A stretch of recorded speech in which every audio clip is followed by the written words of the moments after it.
Good morning, dear students. Today we start with the next chapter of history.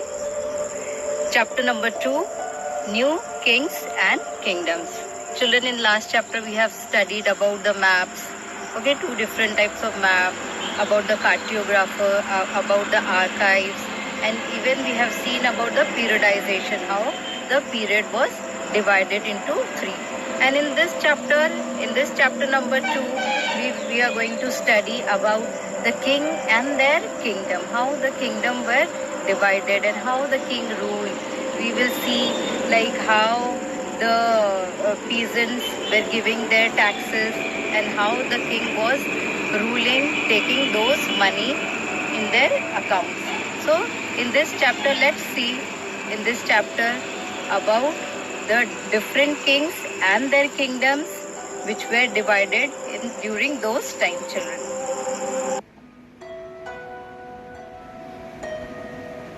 So children, during the period of 7th and 12th century, many new dynasties like Rashtrakutas, Palas, Cholas and Chamanas, that was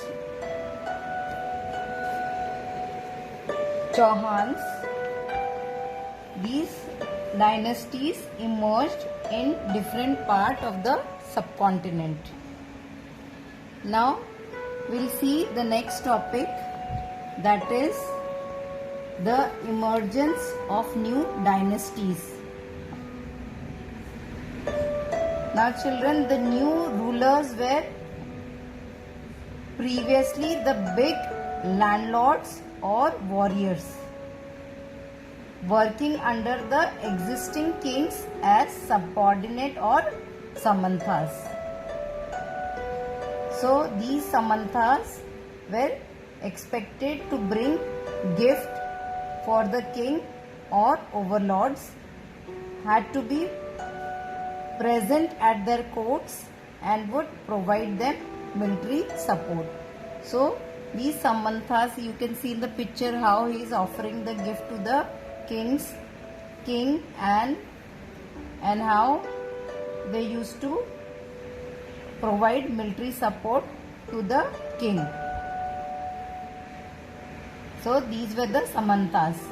Now what happened? These samanthas, they gradually gained power and wealth and thereafter declared themselves to be Mahasamanta, Mahamandaleshwara, the great, that means the great lord of the circle or region, and then slowly they were now independent lords.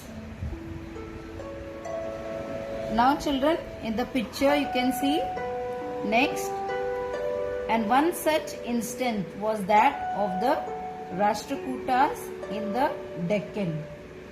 Here children, Dandi Durga, a Rashtrakuta chief, overthrew his Chalukya overlord and performed a ritual known as Hiranya Garbha.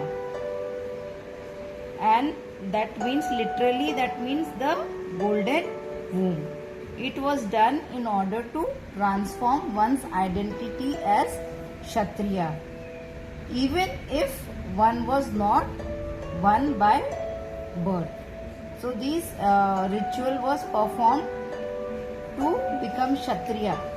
If the person was not by birth, he was not Kshatriya. So this ritual was known as Hiranya Garbha. Then some other lords like Kadamba, Mayur, Ashraman and Gurjara, Parithara, Harichandra were Brahmins by birth. So these people, these lords were Brahman by birth, who gave up their traditional professions, using their military skills to establish their kingdoms in Karnataka and Rajasthan. Now children, here in the picture you can see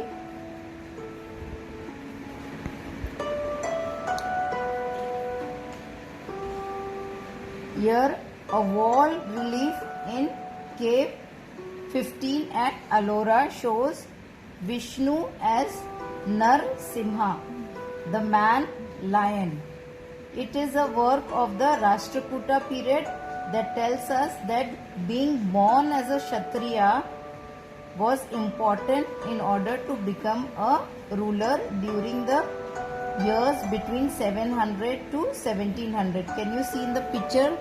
They are performing the ritual, and this ritual was known as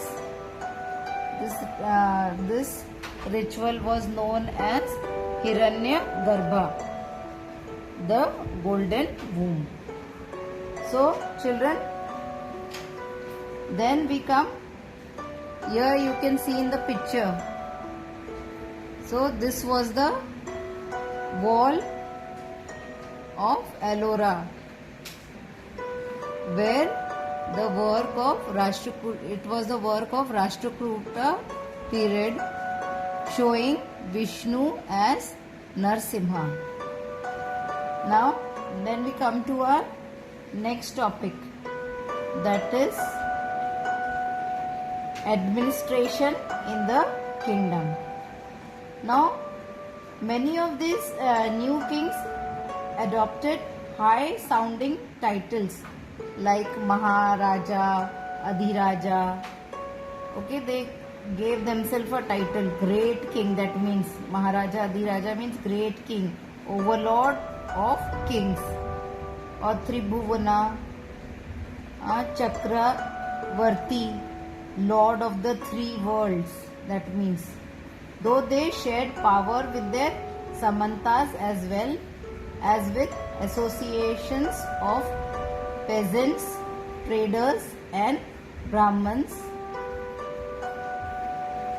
So kings shared their administrative power with all these people, Samantas, and we've seen Brahmins, traders and associations of peasants. Now the producers, the peasants, the cattle keepers, the artisans were the main feeder to these states. So all the money used to come from these people. The land was owned by the lords, and so the producers were compelled. These producers were compelled to pay rent to the owner, whereas traders were to pay revenue to the lords. So all this money were coming from these producers. So children, you can see here in the box, under the Chola dynasties there were around 400 different types of taxes which were being collected, and which were known as Vetti, forced labor, and Kadamai, land revenue, were the most common. So from around 400 names of the taxes, different types of taxes collected. So these two were very famous taxes which had been collected. Now we will see the reasons of collecting taxes. What were the reasons of collecting taxes were these? So here in this paragraph you will see, children, these resources were used to finance the establishment of the king.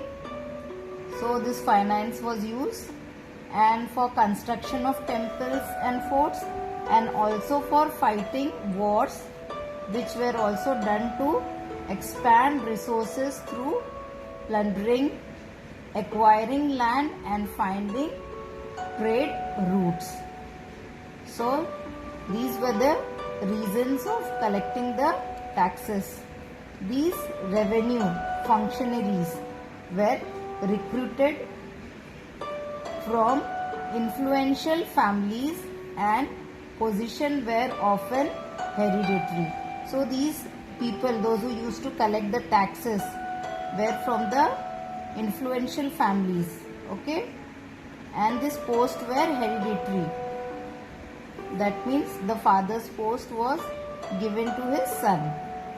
Similar was the case with army position. In most cases, such posts were held by the close relatives of the king.